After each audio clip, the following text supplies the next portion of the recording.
Hello, my name's Melanie Robertson. I've been sitting in the background listening intently, and I'll be here to feed the questions to Madeline and Rob. So we've had a few come through. I think Madeline has answered some already. So we have a question: what is the app called for Auslan? So Madeline has been through a few options there. Was there anything else you wanted to add to that, Rob? No, it's available from the Royal Institute for Deaf and Blind Children, which is now called Next Sense. But you just go to the App Store and Google or search for Auslan Tutor, and then it comes up. It's a terrific app. Yeah. And yeah, accessible for great to have that so mobile as well, so that when you need the sign, you can actually look it up rather than a day later or a Exactly. few days later trying to recreate that moment. Yeah. Yeah.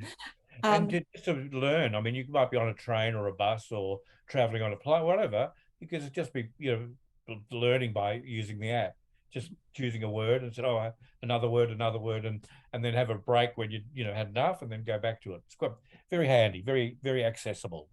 yeah. There's another website that I use quite a bit with the Auslan Sign Bank as well, but that will also give you the regional signs, because I think Auslan Shooter is a more Australian East Coast based That's sign. true. There's a lot of similarities, but we don't necessarily get the regional variations in that. And so Sign Bank, the website, can give you those regional variations, as well as a few more options for a sign that might suit your context better as well. Yeah. So we have a few more questions coming through. Are there standardized touch cues or signs on the body that can be used with deafblind children with no vision, or are these made on a case-by-case basis? I'll send that to you first, Rob, and then to Madeline. Yeah, there was a long time ago. A woman did try to set up a standardized touch cue uh, program, and I don't know whether it ever took off or it got embraced. But from my point of view, it has to be a kind of person to person to person that will work. But the key out of that for me is to make sure it's meaningful, so that you might be stabbing in the dark about whether that's going to make sense to the child or not, but you'll know if it is through the responses, if it's working. So and then I think families develop and use the same touch cue once they've established them. Um, a lot of them are really kind of obvious. It might be that it's going up, up. So another thing hit my head then. Certainly when you're using hand over hand to give touch cues, really, really important not to grab the kid's hands and do it. Offer your hands so that they can put their hands on your hands, and then you can do it then. That's still giving the child the control of the situation, and that you're not imposing. Because often when you grab kids with low vision or who are blind, their hands, they will pull back because they don't know what's going on. So it's really about developing that trust so that the child will then, so you just give a little touch and they will then find your hands, and then you give the touch cue that's appropriate to the situation. Madeline, can you add to that at all? Look, we used the touch cue similarly when he was a lot smaller, and to get his attention was just a gentle tap, which he later on didn't enjoy. He much preferred a firmer tap than a gentle tap. But it just made me think of when he was getting used to going to the dentist, some of the steps that the dentist took to get him used to having something in his mouth. So remember, he's not an oral eater. He's never had food in his mouth. So to have a oral procedure being done would be incredibly invasive. And I think it took 12 months of just going and sitting in the chair and playing with the brush and the suction. And again, he was suctioned a lot as a baby, so have that suctioning would have been frightful for him as well. And so this was at the children's. So 12 months of just him sitting in the chair and having control of all the implements. And she would sometimes just try and get in and have a quick look, but it would be hardly anything. And this was, a pretty hefty journey into the city for every appointment, but gosh, it was worth it, because he goes to the dentist with absolutely no problems whatsoever. Absolutely no problems whatsoever these days. And that was built up over many, many visits to the dentist of doing nothing but giving him control. Madeline, can you cast your mind back 20 or more years and remember some of the touch cues that you used with Sean when he was little? Yeah, look, a lot of it was around that bath time, because that's a very intimate time when you are, you know, you're dedicated to the task. You've got a child in water. Obviously, you've got to be, you know, on and concentrating and very much involved. And so the bath time was usually those times when you would introduce because we used to bathe him in the kitchen, and the bath would come out, the big bath that would sit on the thing, the kettle would go on, things would come out of the bathroom, he would help bring things out, he would have the towel or the washer. Then the taking off of the clothes was a process as well, because most of those would end up in the dirty pile and then into the bath, and what we'll put in the soap in. But yeah, it was definitely a continuous and repetitive routine that he was used to seeing and having done, because of the process, the same process that we would go through. Yep. What about some of what the doctors did? So you mentioned when Sean was going to have a blood test. Could you demonstrate the touch cue that they used to indicate that? So challenging. So he was in for 6 months. Most of the time I couldn't stay at night time, so he was on his own at night. So I don't know what happened when I wasn't there. I did put signs around his cot to say, please don't do anything before telling me or touching me, to let me know you're there. And of course, the 2 years of constant hospitalisations was the same thing. I sometimes couldn't stay there, and so he was left to his own devices.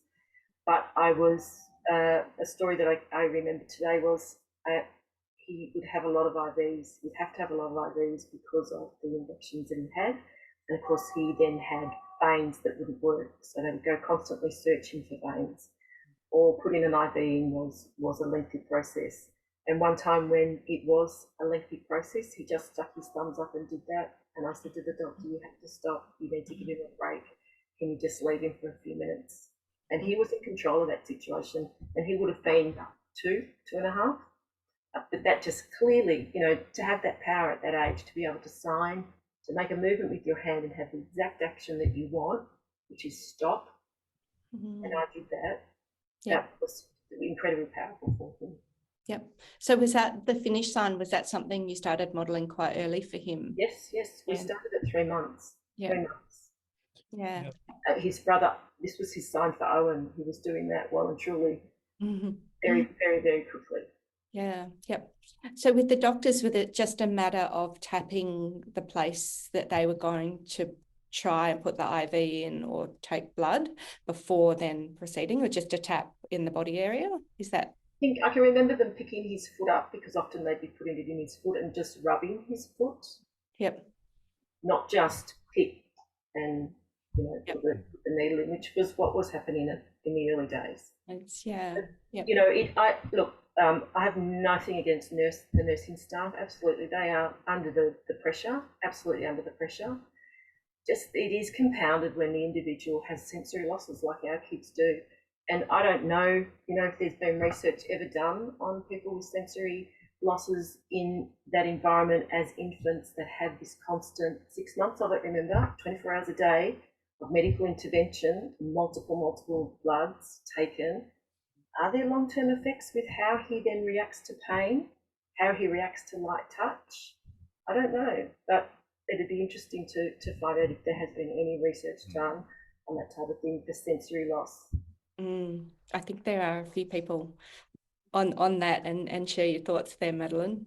I remember we had a guest speaker who talked about some of her early touch cues as well, and Mum and Dad had different touch cues for her, so she would know that it wasn't going to be a doctor that's coming over now, it's Mum or it's Dad, and they each had a different way of first touching her before then picking her up, or, you know, carrying on their interactions. And that happened when she was an infant in hospital. So yeah, definitely a case by case, and the situation that you need to be communicating about and preparing them for as well. So yeah, a dictionary idea would be fantastic, but in reality, each person needs to create their own dictionary, I think. Is that, would you agree there?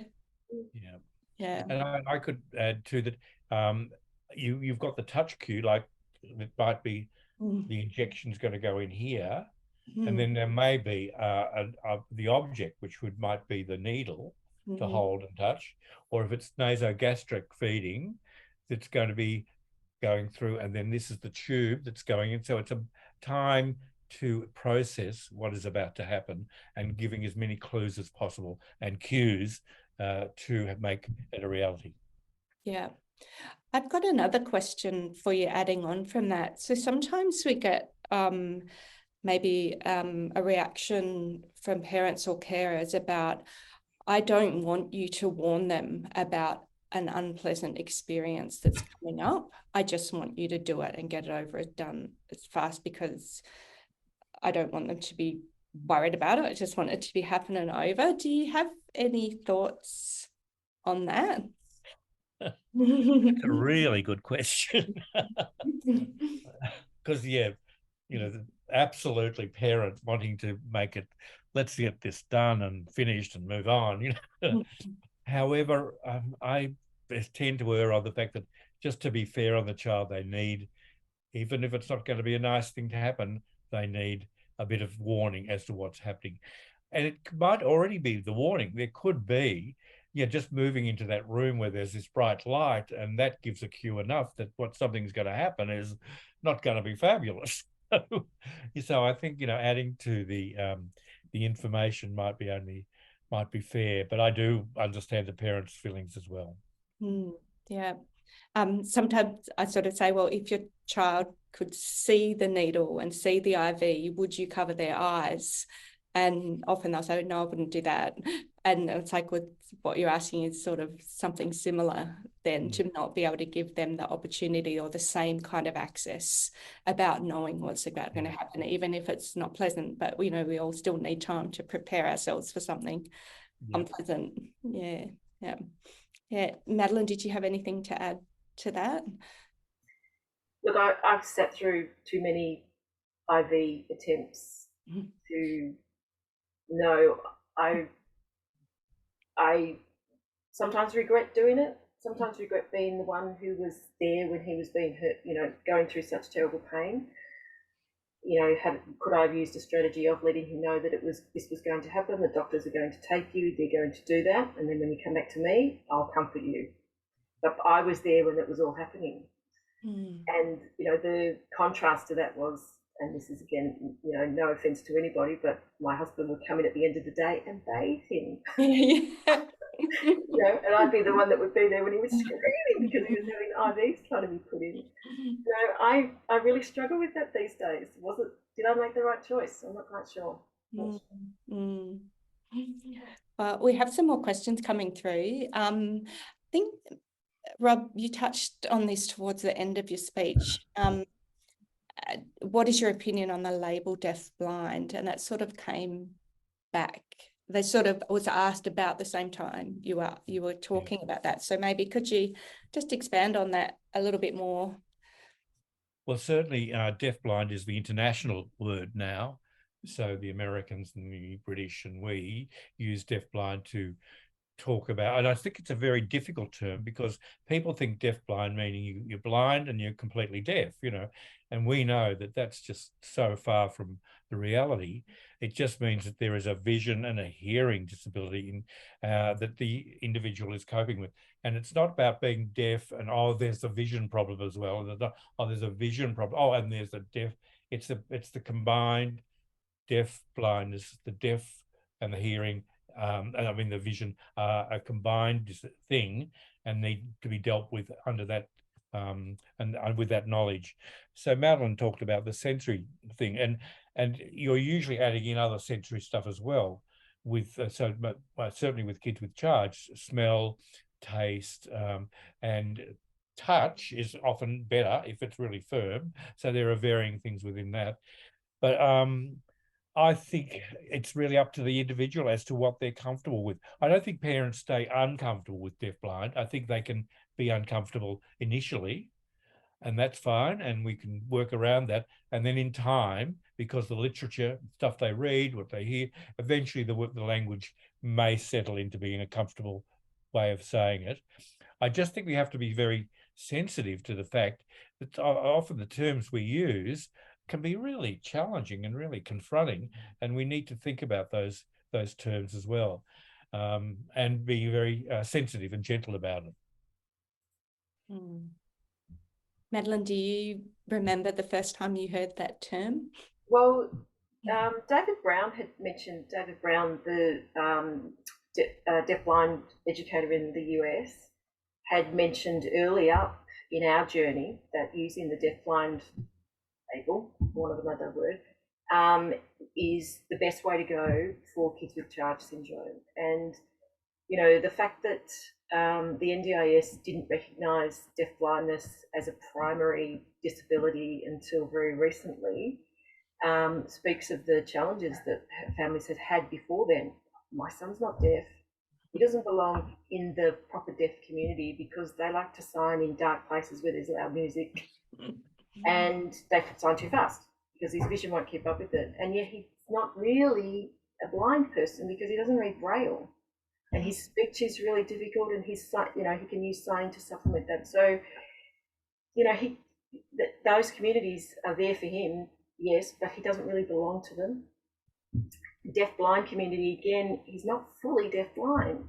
You know, I don't know, what's the middle ground if it's not deaf-blind? It certainly helps people understand that having a dual sensory impairment makes a difference, is different to just having one sensory impairment.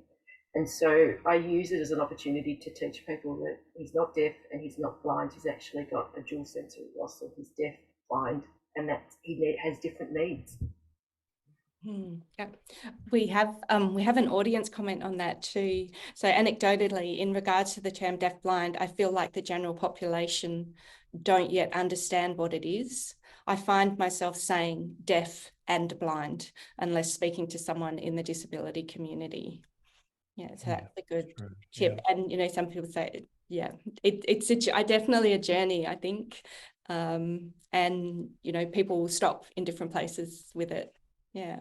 And that's a good comment too, because I think we probably are maybe doing a disservice by kind of softening it down, because deaf-blind, one word, is really correct, I think. So if we kind of dilute that, then it's really not being fair on the individual, because that does name the disability. But I'm much more comfortable that when I can communicate that with the person and say, what do you prefer as your description for what your disability is, so that they can own what they feel comfortable with too. Yeah, yep. Okay, so we've got still some more. I'm just choosing an order. So in addition to the topic of the signing apps, it wasn't a question, but they're just adding some more information. There's also an app by RIDBC, or now Next Sense, called Adapting Signs that can be used to develop a personalised sign dictionary. So that's a great one to take video and photos and load into that app. And they've used it before for developing personalised tactile sign dictionary and adapted signs for limited physical mobility. So yeah, that's definitely, and that's available on the Next Sense website for download and in the App Store. Thank you, whoever said that. Good on you. Yeah. Another comment and question. So thank you, Rob and Madeline. Your information was fantastic and so relevant. I was hoping to learn more about working with deafblind students or children who actually have very low vision. In these situations, Auslan and visuals are not the best. Maybe could we expand on this in another PD, or did you want to add anything there? Yeah, for me, yes. The hands, tactile, touch, everything becomes a whole different process. So it's about really getting trust in hand over hand. So the individual has hand over your hand. And so that the signing comes from there, the gestures come from there. And so it becomes, can become quite formalized in time, because you'll be able to use formal signs with hand over hand. but you initially it might be that we're going to go over there now, and then off we go, and we go to sit down, and then we go to, and yeah, whatever you need, cue, hands come to you, or hands go to there, take off your top for a time for a bath, or so it becomes a process of hand over hand, and hopefully that you are making sense of what you're doing.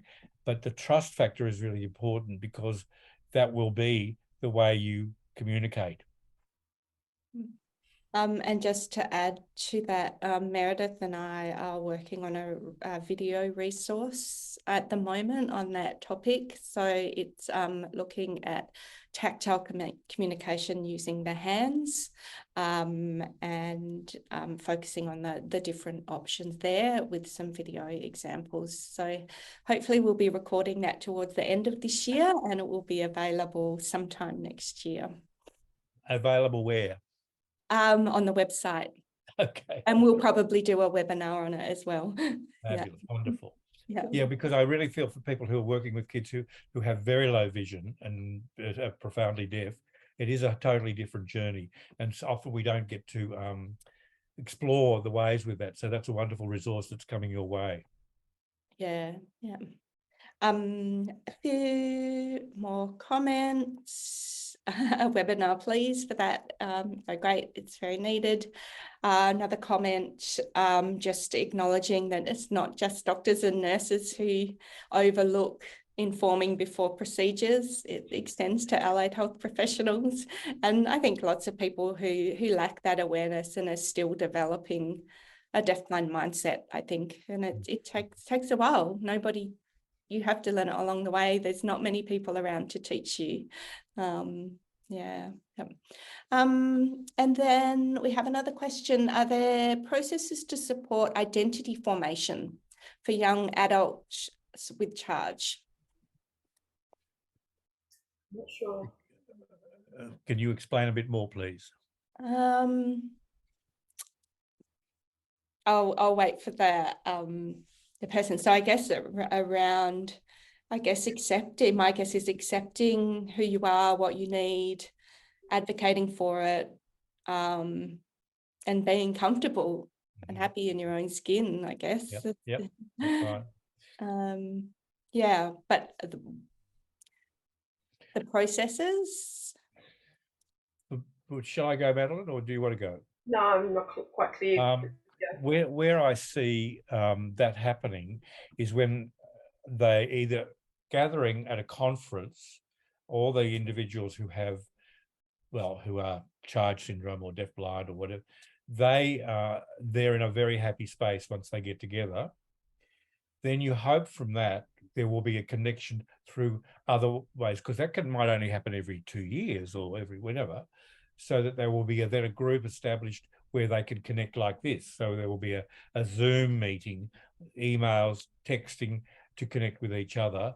And it's really important, because otherwise they are just sort of this alone person who has, like you hear African-American people say, the first time I ever saw a person like me on television when they saw Oprah Winfrey, so that is that about that. Is there another person like me out there?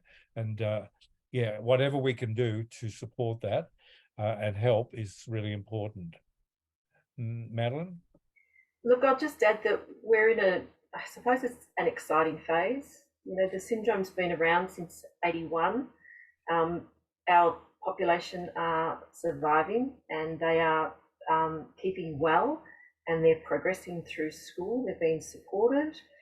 Some are going into further studies, some are going into employment, some are becoming quite the advocates themselves. So we have a generation of people with charge syndrome who I think are going to do some great things if given the opportunity, and there are some great opportunities. So we've just had 2 of them put their hand up to join a council, a focus group council, to feed back into disability research based on their experiences of having charge syndrome.